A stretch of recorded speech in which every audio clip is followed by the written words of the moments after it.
So 2018 for me in Missouri was a grind, as usual for me. But started off, man, it was looking like we were gonna be batting 1,000. Had a deer, a 5-year-old deer that we named Dirty. Really old deer, had a bunch of trash, that's why we named him Dirty. Early October, you know, he had moved from where we had kind of surveyed him all of the summer. He moved over to the middle of the farm and started hitting some scrapes and daylight. And on October 14th, I had a cold front come through, north wind. Slid into this stand that we had and thought, man, we're gonna sit it out. Hopefully we get a chance at this deer. And lo and behold, you know, 2 hours before dark, here he comes walking down the trail.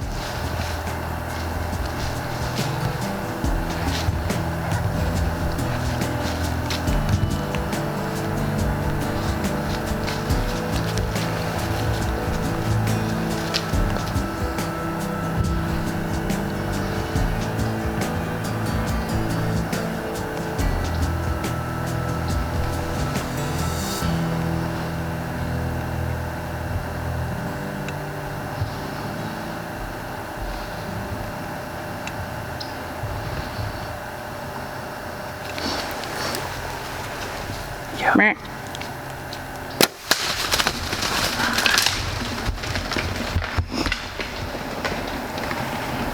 don't know if they got through there.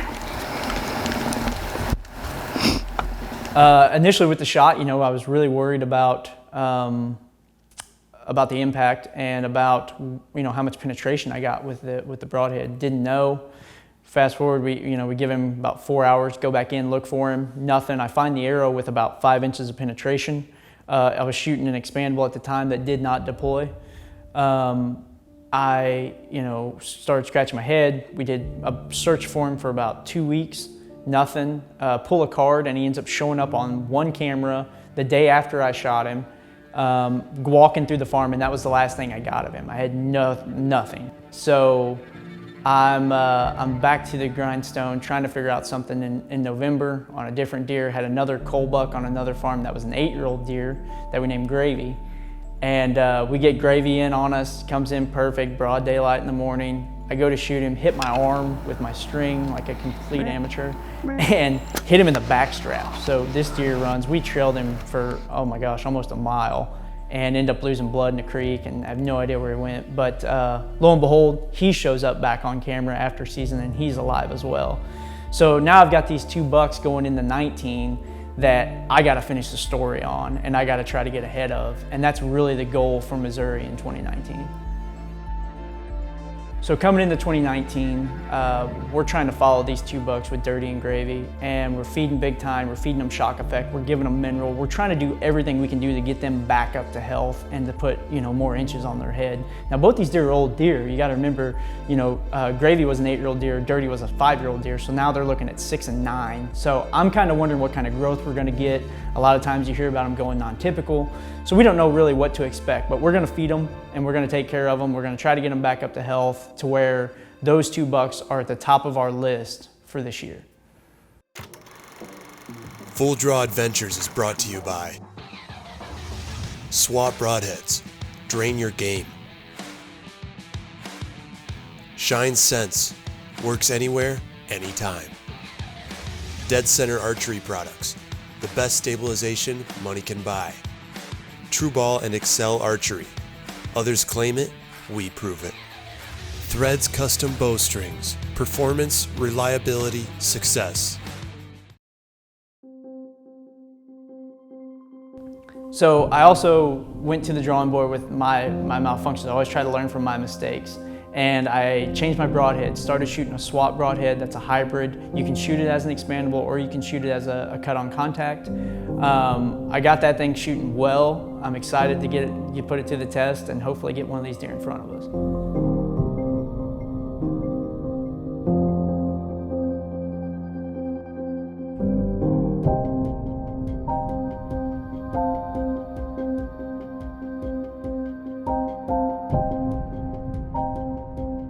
So Dirty, for the most part, really did the exact same thing that he did in 18, where we fed him on the west side of the farm, then he moved to the middle of the farm in October, and literally picked him up on the same scrape about 2 days apart from when we did in 18. So I knew if I got a cold front, I could get in there in October in the same set and probably have a pretty good shot at him. So it's October 15th, and last year on October 14th, I shot a buck right here named Dirty. My broadhead didn't open. I was shooting expandables at the time. Broadhead didn't open. I one-lunged him. We lost him. We got pictures of him like the next day, and then never saw him again all year. He showed up this summer on the big time, and we fed him big time with shock effect in it all summer long, all the way into the fall. He actually grew about probably 15 inches. He's a 6-year-old now this year, but just a big deer, nice frame. I got kind of a score to settle with him, so we're in the same spot.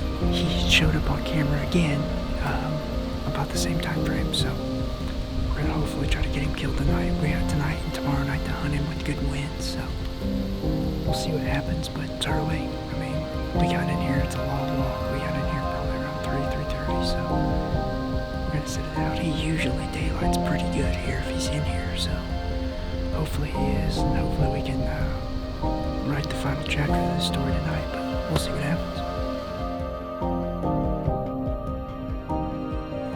So as you sit in the stand, really don't see much deer movement at all. We've sat there, we had a couple of does come by us, but it's getting dark, and I'm watching the clock because we're losing shooting light, losing shooting light, losing shooting light. And I have about 4 minutes left of shooting light, and I hear something behind us, and I'd heard something, a couple different times back there. I just thought it was a squirrel, but this sounded like deer. It sounded like a deer walking or something. And I just kind of look over my shoulder, and all I see is rack coming through the timber, coming right by us.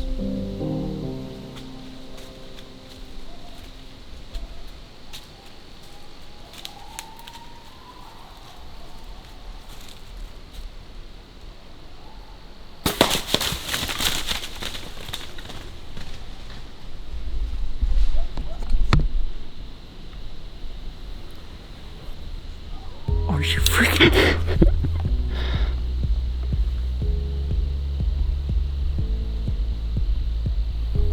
What just happened? Oh my God. What? I think I smoked him. Oh God. That was Dirty. So 366 days ago, I one-lunged him right here at 18 yards. We sitting here, we literally have like 4 minutes left of shooting light. I hear something behind me. I kept looking. I just kept hearing something. And all of a sudden, he's freaking 15 yards behind us, and he came all the way down. He was almost dead downwind of us. I had to lean around the bag, and it was just second nature. I don't even, just freaking second nature.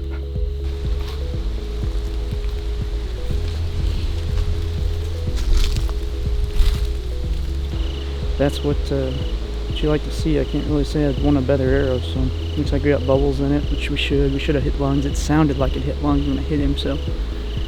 And that deer, I one-lunged that deer last year, and I was shooting mechanicals at that time, and I had them not open, so we switched. It made me switch to a fixed blade, and I found the swap broadhead. It's a 4-blade. It's just been doing wonders on these deer, so this is the third one we've shot, but blood is pretty solid for the arrow. But so getting up to this deer, he's just an absolute moose of a body of a deer, but really impressed with our feeding program and what we did. It really kind of showed, you talk about a deer that got one lung. He literally had one lung that was completely black, not usable at all. And for that deer to go, and he probably put on, we were thinking somewhere around 13 to 18 inches from 5 to 6, and after being wounded that next year. So just an unbelievable deer, and a deer that I'll never forget. To kill him a year and a day out of the same tree that I wounded him from is just an unreal story. And I'm on like cloud 9, man. I'm super happy. To me, my season's made at this point, but I still had unfinished business with Gravy. Robbie's still got a tag as well. So I'm gonna jump behind the camera, and we're gonna try to get some of these other deer killed. Full Draw Adventures is brought to you by Ozonics, undetectable, undeniable. Sitka, turning clothing into gear. Black Eagle Arrows, precision carbon arrows. The Ultra Rest by Quality Archery Designs, America's archery accessories. So with Gravy, he was a little bit different. He was a little bit more visible than what Dirty was. Gravy had showed up in the winter, had stayed in the middle of the farm all year, ate food, but he did do the same thing when summer came around. He moved to the north part of the farm, started hitting some mineral there, started hitting a little bit of big tine, and we really followed him a little bit through velvet, but that was about it. I knew that, you know, we had to get Gravy killed. He had blossomed into an amazing deer. As you know, an 8-year-old deer, he was probably 115 inches. I think I have one side of his sheds. He went to a 160-inch deer as a mainframe 10 at 9 years old. So unbelievable to put those inches on, and really kind of talks again back to our feeding program and what we do to try to take care of these deer in the off season. But we got Hagen. Hagen's got a tag. I'm gonna try to get Hagen on this deer. His goal this year was to shoot a 4.5 or older deer. Gravy's definitely that, and we're gonna try to get in front of it. As soon as the rut kicked in and late October came in, he moved right back to the middle of the farm and was really visible. This deer lived in a 4-acre patch of pasture that had little bitty creeks going through it, and he never left it. I watched him for 13 days straight from my pickup with a spotting scope, and watched. He had at least 20 does in there that would come in. He would literally breed them. They would leave. He'd stay with one of them. And it was just like musical chairs going on in those draws. It was unbelievable. He taught me more about what mature deer can do in the rut than any deer has. So rifle season rolls around. I take Hagen in. I find, we set up at top and watch for Gravy. I see him, he's in this little bitty draw where he'd been for the last 2 weeks. He's got a doe bedded up in there, so we just get close to where we can kind of watch both sides of the draw, sit on the ground and just wait for him to come out.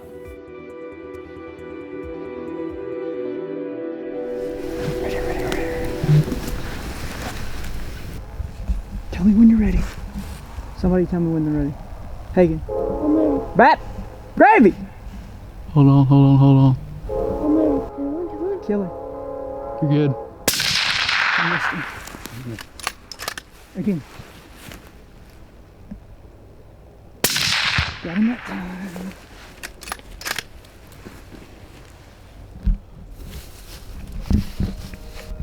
Bro, you just stroked a giant. Did you see how big that dude was? Did you see how wide that deer was? Oh my God! You killed Gravy!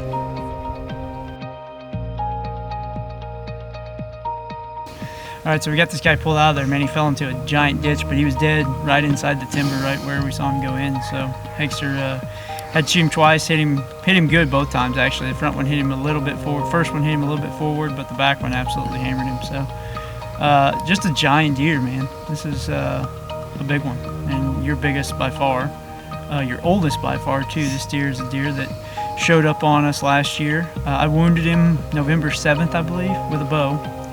And then he moved to the middle of the farm and became like super visible. I fed him all winter actually, the shock effect and big tine kind of combination that we've been running, and he loved it, and it absolutely exploded him. He was a 115-inch deer last year and probably 7 years old. We're thinking he's 8 this year, and blew up into, I would guess, probably 150-inch 10-pointer.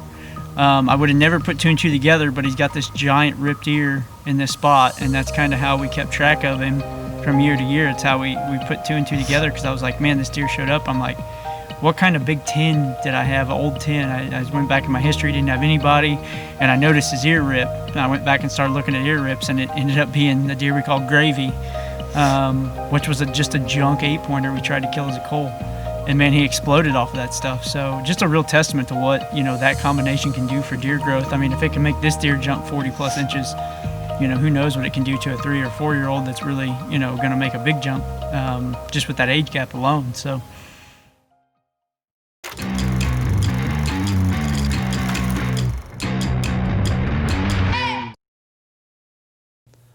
Today's Sitka tip of the week is on powder testing. Whether on a tournament bow or a hunting bow, powder testing is a way to ensure the fact that you've set your rest up properly. When you powder test, you spray foot powder on the contact side of your arrow and fletchings. After you've shot your arrow, check your arrow for marks If there are no marks in the powder on your arrow, your rest is set up properly. Full Draw Adventures is brought to you by Martin Archery, designed and engineered to offer the best archery experience available. Whether your game is target or hunting, Martin is at the head of the pack. So Robbie had been on a pretty big deer that was an older deer too. We had some history with him, some trail cameras of him. And Robbie had him pretty much pinned down to where he thought he was and thought he had a pretty good chance. We had a big cold front coming through and he was like, man, do you want to come film? I've been trying to self-film with this deer and just can't get it done, but if you can help me out with filming, that'd be awesome. So I grabbed the camera and we head out. You know, this deer is one of Robbie's biggest and would be his biggest with a bow, so pretty excited about this hunt to see if this big boy shows up.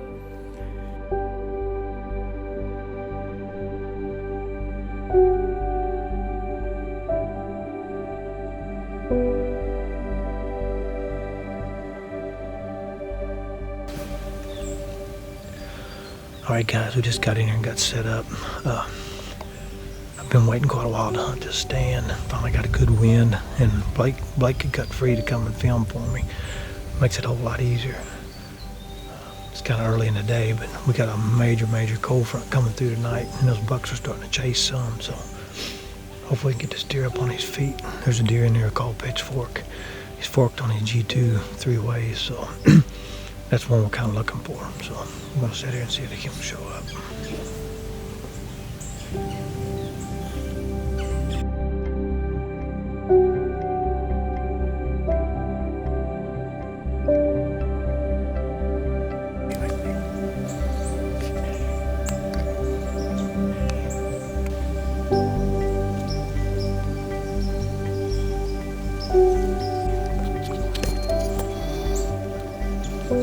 Okay. Mark.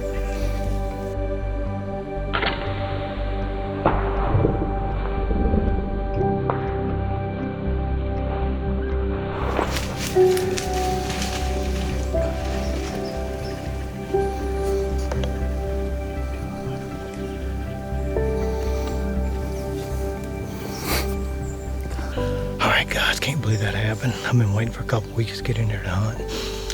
I've had pictures of this deer for quite a while, and I gotta have an east wind to hunt this stand. I finally got it tonight. Blake was open to come and help film, and that dude come right in on key. I hit him a little high, but I think I got decent enough penetration. I think we'll be alright, so might be done here in Missouri.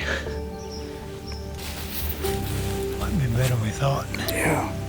Got a lot of arrow in him. There's blood right there where the arrow was too.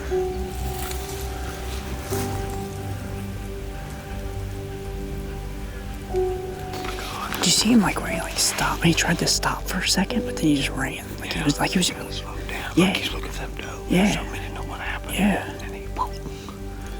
But he went right there, right between them two cedar trees where I seen him go. I got you. Yeah. And then right on that all Straight. Yeah. Straight down.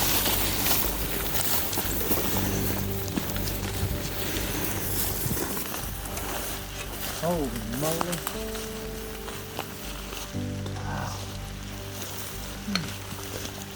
That's what we heard him crash into, Blake. What a deer. Oh, gosh.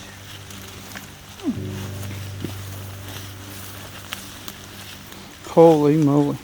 Dang, that's a big deer. And a huge body. All right, guys, there he is.